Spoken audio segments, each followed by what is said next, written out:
ஒரு நேர்மையுள்ள ஒருவன். யாரு? நேர்மையுள்ளவன், ஒரு நல்லவன். அவன் யாரு? ஒரு நல்லவன். அவன் பேர் என்ன சொல்லுங்க? பர்னபா. எதுக்குங்க அவன் நல்லவன்? பைபிள்ல இருக்கு, வாசிக்கலாம். எடுத்துக்கோங்க, அப்போஸ்தலர் 11ஆம் அதிகாரம் 24ஆம் வசனம். அவன் நல்லவன் பரிசுத்த ஆவியினாலும். முதல்ல எதோடுங்க கவனிங்க. அது நீ நல்லவனாக இருக்க வேண்டும் என்றால் உனக்குள் அன்பு, சந்தோஷம், சமாதானம், நீடிய பொறுமை, சாந்த குணம் எல்லாம் இருக்கணும். அப்படின்னா உன் இருதயம் பரிசுத்த ஆவியினால் நிரப்பப்பட வேண்டும். மறந்து போயிடாதீங்க. அதாவது அவனுடைய இருதயம் பரிசுத்த ஆவியினால் நிரப்பப்பட்டது என்பதனால்தான் அவன் நல்ல குணத்தை அவன் வெளிப்படுத்தினான். தன்னை சுத்தி இருந்தவர்கள் ஒரு அதிக அளவுக்கு பவுலின் மீது விரோதத்தை அவர்கள் வெளிப்படுத்தின போது பர்னபா மாத்திரம் ஒரு நல்லவங்க. அவன் கவனிங்க, இந்த வார்த்தை பர்னபாவை குறிச்சு மாத்திரம் தான் எழுதப்பட்டிருக்கிறது. என்னங்க அது? அவன் ஒரு நேர்மையுள்ளவன், நல்லவன் அவன். கவனிங்க, இந்த நல்லவன் அந்தியோக்கியாவுக்கு போன போது எல்லாரும் இந்த பவுலோட கதை நமக்கு எதுக்குன்னு பேசிட்டு இருக்கும் போது பர்னபா என்ன சொன்னான் தெரியுமா? நமக்கு இல்லைன்னா வேற யாருக்கு? நாம அங்கீகரிக்கலன்னா வேற யார் அங்கீகரிப்பா? நம்மளை விட்டு அவர் யார் என்கரேஜ் பண்ண முடியும்? நம்மளை விட்டு அவர் யார் அவரை பலப்படுத்த முடியும்? நம்ம இல்லைன்னா வேற யார் அவரை உற்சாகப்படுத்த முடியும்? அன்பு சகோதரனே, சகோதரியே, சுயநலம் நமக்கு எதுக்கு அப்படின்னு சொல்ல வைக்கும். அதற்கு எதிரானது எனக்கு கிடைக்கல அப்படின்னா அவர் யாருக்கு கிடைக்கும் அப்படின்னு சொல்லும். நல்லவனுக்குள்ளே சுயநலம் இருக்காது. அவன் நல்லவன் என்று பர்னபாவை குறித்து அங்க எழுதியிருக்குதானே. உங்களுக்கு ஞாபகம் இருக்கா? ஒரு சிறுவன் இயேசுனிடத்துக்கு வந்து நல்ல போதகரே அப்படி சொல்லும் போது இயேசு என்னங்க சொன்னார்? தேவன் ஒருவரை தவிர நல்லவன் ஒருவனும் இல்லையே அப்படின்னார். அப்படின்னா கவனிங்க, இயேசு பரிசுத்த ஆவியானவரால் ஏதோ பர்னபாவை குறித்து நல்லவன் என்று எழுதியிருக்கிறாரு. அப்படின்னு என்ன அர்த்தங்க? அவன் தேவன் கிடையாது, தேவனை கொண்டிருக்கின்ற ஒரு ஆவிக்குரியவன். அததான் தேவன் இங்க சொல்றார். நீ நல்லவனாக இருக்க வேண்டும், நீ நல்லவனாக வளர வேண்டும், நல்ல குணங்களோடு நீ இருக்க வேண்டும். நீ விழுந்து போவது என்பது கூடாது. கெட்ட கணவனாக, கெட்ட மனைவியாக, கெட்ட தாயாக, கெட்ட தந்தையாக இருப்பது என்பது கூடாது. உன் வேலையில ஒரு கெட்டவனாக நீ இருப்பது என்பது கூடாது. ஒரு கெட்ட ஸ்டூடெண்டாக நீ இருப்பது என்பது கூடாது. சபையே கவனிக்கிறீங்களா? நீயும் நானும் ஒரு நல்ல மனிதனாக வாழ வேண்டும். நல்ல மனிதனுக்குள்ளாக இருக்கின்ற அற்புதமான குணலட்சணங்களை நான் இப்ப சொல்லவாங்க. கவனிங்க, நல்லவர்கள் தங்களை குறித்து அல்லாமல் பிறரை குறித்து அவர்கள் யோசிப்பார்கள். It's that simple. ஒரு நல்லவனுக்குள்ளாக காணப்படுகின்ற ஒரு அற்புதமான குணம் என்னன்னு சொல்லுங்க பிரதர் அப்படின்னு கேட்டனா, இட்ஸ் வெரி சிம்பிள். அவன் தன்னை குறித்து யோசிக்காமல் எதிரில் இருப்பவர்களை குறித்து அவன் யோசிப்பான். அதுதாங்க நல்ல குணம். சாது சுந்தர் சிங் அப்படிங்கிற ஊழியக்காரர் ஒரு நாள் டிபெட் அப்படிங்கிற அந்த பகுதியில், குறிப்பாக அந்த ஹிமாலயஸ் பர்வதத்திலே பிரயாணம் செய்து கொண்டிருக்கிறார். தன்னுடைய நண்பனோடு சேர்ந்து அப்படி பிரயாணம் செய்து கொண்டிருக்கும் போது பெரிய புயல் என்றது உருவானது. பெரிய புயல் அப்படின்னு கேட்டீங்கன்னா, அதாவது புயல் உருவாகும் போது காத்து அப்படியே நீங்க பாத்தீங்கன்னா எல்லா திசையில இருந்தும் இங்கிட்டு அங்கிட்டு அடிச்சுட்டே இருக்கும்ல, அங்க இங்க அடிச்சுட்டே இருக்கும்ல காத்து. புயல் பயங்கரமா இருக்கும். அதே மாதிரிதான் இந்த பனியில கவனிங்க, அங்க இங்க அடிச்சுட்டே இருக்கு அப்படியே காத்து.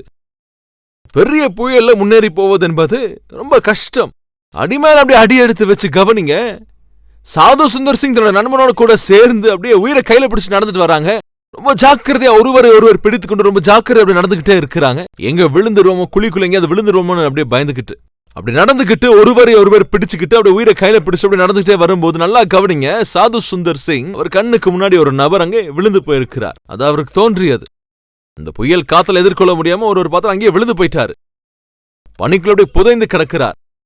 சாக போகிறார், செத்து போகிற நிலைமையில இருக்கிறாரு. இவங்க நிலைமை அதே மாதிரி மோசமா தான் இருக்கு. இவங்களே உயிரை அப்படியே கையில பிடிச்சிட்டு வராங்க.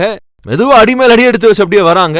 அப்படிப்பட்ட நேரத்தில் தான் சாது சுந்தர் சிங் தன்னோட நண்பனை பார்த்து, ஐயோ தூக்கிடலாமா, நம்ம தூக்க வேண்டும், தான நம்ம காப்பாத்தணும், கொஞ்சம் உதவி பண்ண அப்படின்னு சாது சுந்தர் சிங் சொல்றாரு. காரணம் தெரியுமாங்க?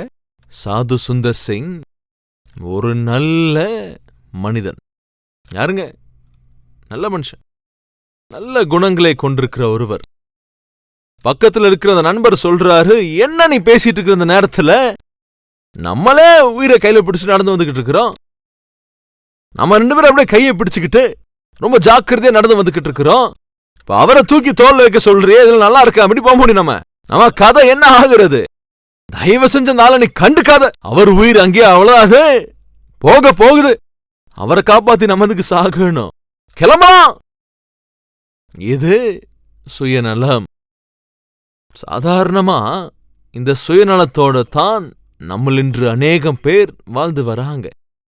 அது என்னடா இப்படி சொல்றேன்? கண்ணுக்கு முன்னாடியே ஒரு ஆள் இங்க அப்படியே தவிக்கும் போது அவரை தூக்காம அவரை காப்பாத்தாம எப்படி இருந்து போக முடியும்? அது நல்ல மனசு, நல்ல குணம். சுயநலத்தோடு இருந்த அந்த நண்பர் சொல்லுகிறார், இங்க பாரு சாது, ஒருவேளை அவரை காப்பாத்தணும் அவரை தூக்கணும் அப்படின்னு நினைச்சா நீயே அங்க போய் செத்துரு, நான் வரமாட்டேன். உன் கூட வந்தா ஏன் உயிரை போயிரும் போல இருக்கு, நான் கிளம்புறையா அப்படின்னு சொல்லி அப்படி நடக்க ஆரம்பிச்சிட்டாருங்க. சாது சுந்தர் சிங் விழுந்து போயிருக்கிற அந்த நபரை பார்த்து, எப்படி என்னால் விட்டுட்டு போக முடியும் இந்த நபரை அப்படின்னு சொல்லி விழுந்திருக்கிற அந்த நபரை அவர் அப்படியே தூக்கி எழுப்பி தன் தோல் மேல அப்படியே அவர் வச்சுக்கிட்டாரு. தோல் அப்படியே வச்சுக்கிட்டு ஹிமாலயாஸ் மலையின் மேல அப்படியே பொறுமையா அடிமேல் அடி எடுத்து வச்சு அப்படியே பொறுமையா நடந்து வர்றார். அங்க நடந்தது என்ன தெரியுமாங்க? அந்த பனி புயல்னால சரீரம் உடம்பு முழுக்க அப்படியே பாத்தீங்கன்னா சில்லுன்னு ஆகி போயிருச்சுங்க. அந்த குளிருக்கு அப்படியே செத்து போயிருவாங்க. ஆனா நடந்தது என்னன்னா, தன் மீது விழுந்து போன அந்த நபரை தூக்கி வச்சதுனால சாது சுந்தர் சிங் அவரை அறியாமலேயே தன்னோட சரீரத்துக்கு என்னங்க கிடைச்சது? உஷ்ணத்தை உணர்ந்தார். தன்னை கொண்டு மேல இருக்கிறவருக்கு அந்த உஷ்ணம் அப்படியே போனது. அவர் அப்படியே தூக்கிட்டு போற அந்த நபர்னால இவருக்கும் உஷ்ணம் உண்டாயிற்று. அப்படியே என்ன ஆச்சுங்க? இந்த புயல் காத்துல கவனிங்க, சாது சுந்தர் சிங் அவருடைய சரீரம் குளிருக்கு பதிலா அப்படியே அனலா அப்படி இருந்துச்சுங்க. அதாவது அவரை தூக்கிட்டு போனதுனாலதான் இது சாத்தியம் ஆச்சு. கொஞ்சம் தூரம் அப்படியே போனதுக்கு அப்புறம் அதே வழியில இன்னொருத்தர் அங்க விழுந்திருக்கிறாரு. ஐயோ, இன்னொருத்தர் விழுந்துட்டாரு இங்க, பாவம். ஐயோ, இந்த பனி புயலுக்கு பாத்தீங்கன்னா ஐயோ விழுந்து போயிட்டாரு அப்படின்னு சொல்லி விழுந்து போனவரை கிட்ட போய் அப்படியே பார்த்தா விழுந்து போனது மாத்திரம் இல்லைங்க, அவரு செத்துட்டாருங்க. அந்த நபர் மரித்து போய்விட்டார். ஐயோ செத்து போயிட்டாருன்னு சொல்லி கிட்ட போய் அவரை நெருக்கமா அப்படியே பார்த்தா செத்து போனது யார் தெரியுமாங்க? நீ வேணா இங்கிருந்து செத்துப்போ அப்படின்னு சொல்லி முன்னாடி நடந்து போனார்ல, யார் தெரியுமா? அந்த ஆள் தாங்க. இந்த புயலுக்கு, அந்த குளிருக்கு, அந்த பனி எல்லாத்துக்குமே அவரோட சரீரம் அவர் அப்படியே முன்னாடி நடக்க விடாம பண்ணிருச்சு. அங்கேயே விழுந்து போயிட்டாரு, செத்து போயிட்டார். நான் பிழைச்சா எனக்கு போதும் அப்படின்னு நினைச்சவர் பாத்தீங்கன்னா அப்படி முன்னாடி போய் அப்படியே செத்து போயிட்டாருங்க. பாவம், விழுந்து போயிட்டாரு. அவர் பிழைக்கணும் அப்படின்னு சொன்னவர் பாத்தீங்கன்னா கடைசியில அவரும் அன்று பிழைத்தார். அதாவது சுமந்து சென்ற அந்த நபரையுமே கூட அவரையும் அன்று காக்க முடிந்தது. உங்களுக்கு என்ன புரியுது இப்போ சொல்லுங்க? அவர் அப்படி தூக்குனதுனாலதான் அந்த புயல் காத்துக்கு பயங்கரமான அந்த குளிருக்கு சாது சுந்தர் சிங்கோட உடம்பு அப்படியே தாங்குச்சு. சகோதரனே சகோதரியே, சுயநலம் மனிதனை கொன்று விடுகிறது. ஆனால் சுயநலமற்ற ஒரு வாழ்க்கை தான் மனித குலத்தையே பிழைக்க வைக்கிறது. மனிதனை கவனிங்க, பிழைக்க வைத்திருக்கிறது.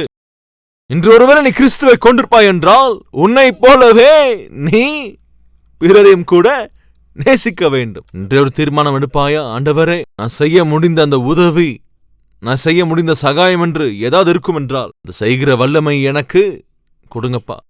நான் யாரையாவது பலப்படுத்த முடியும்னா, யாருக்காவது என் கரங்களை நீட்டி நான் உதவ முடியும்னா, யாரையாவது நான் ஆதரிக்க முடியும்னா, யாரோட தோலை என்னால தட்டி கொடுக்க முடியுமோ, யாராவுக்கு ஏதாவது உதவி என்னால் செய்ய முடியுமோ, யாரெல்லாம் என்னால் அப்படியே தூக்கி எழுப்ப முடியுமோ, யாரையெல்லாம் என்னால் படிக்க வைக்க முடியுமோ, யாருக்கெல்லாம் உத்தியோகத்தை தர முடியுமோ, யாருக்கெல்லாம் எந்த உதவியை நான் அதை செய்ய வைங்கப்பா. ஆண்டவரே, சுயநலம் இல்லாமல் உதவி செய்கின்ற அந்த நல்ல குணத்தை அருளி செய்யுங்க ஆண்டவரே என்று ஜெபம் பண்ணக்கூடிய யாராவது ஒருவராவது இருக்கீங்களா? நம்ம மத்தியில இருந்தீங்கன்னா வாங்க சேர்ந்து ஜெபிக்கலாம்.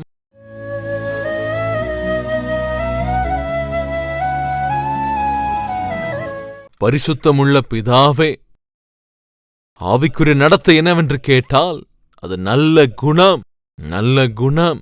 ஐயா, பர்னபா எவ்வளவு நல்லவனா இருந்தான் ஆண்டவரே.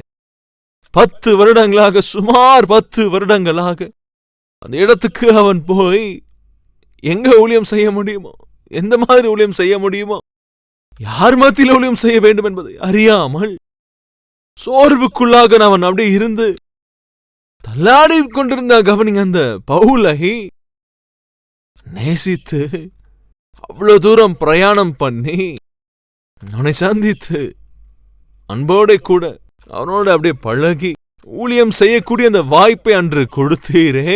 எவ்வளவு அற்புதமான ஆவிக்குரியவன் ஆண்டவரே. அவன் ஒரு நல்லவன் அப்பா, நற்குணங்களோடு இருந்த ஒருவன். அப்படிப்பட்ட மனதை எனக்கு அருளி செய்யுங்க, எனக்கு அருளி செய்யுங்க ஐயா. அந்த பூமியின் மீது என்னால் செய்ய முடிந்த உதவி என்று ஏதாவது இருக்கும் என்றால் அதை மனப்பூர்வமாக செய்யக்கூடிய கிருபையை தந்தருளுங்க. உதவி செய்ய முடிந்தால் இந்த உதவியை செய்து, நன்மை செய்ய முடிந்தால் அந்த நன்மையை செய்து, ஆதரிக்க முடிந்தால் அப்படி ஆதரிக்கின்ற கிருபையை தந்தருள வேண்டும் என்று இயேசு கிறிஸ்துவின் நாமத்தில் வேண்டிக் கொள்கிறோம் பிதாவே, ஆமென்.